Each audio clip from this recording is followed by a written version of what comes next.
Hi friends, welcome to our channel Sanju life style. So మా దగ్గర గణపతిని నిల్చోబెట్టారండి. ఎలా ఉందో మా గణపతి చెప్పండి.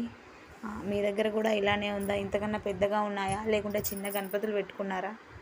చూడండి, ఆ పెద్ద బొజ్జ గణపయ్య కన్నా చిన్న గణపతులు ఎంత క్యూట్గా అనిపిస్తున్నాయో.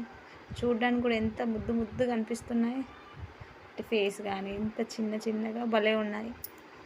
ఇక్కడ ఇక అంతా పూజ అయిపోయిందన్నమాట. పంతులు వచ్చేసి పూజ చేశారు. చేసిన తర్వాత ప్రసాదం పంచారు. ఇక మా చిన్నోడైతే అసలు తీసుకొని చేతిలో పట్టుకొని రావట్లేదు. సో అందుకని చెప్పేసి అది కొబ్బరిది ఉంటుంది కదా, దాంట్లోనే వేసేసి ఇచ్చారన్నమాట వాళ్ళు. వేసేసి ఇస్తే అక్కడ కూర్చొనిగా ఇంటికి వెళ్దామన్నా రావట్లేదు. అక్కడనే కూర్చొని తినేస్తున్నాడు. అక్కడ చిన్న చిన్న పాపలు అంటే వాళ్ళ అన్నయ్యలు, వాళ్ళ తమ్ముళ్ళు, వాళ్ళందరినీ చూసుకుంటారు. ఫుల్ ఖుషి అవ్వకుండా తింటున్నాడు.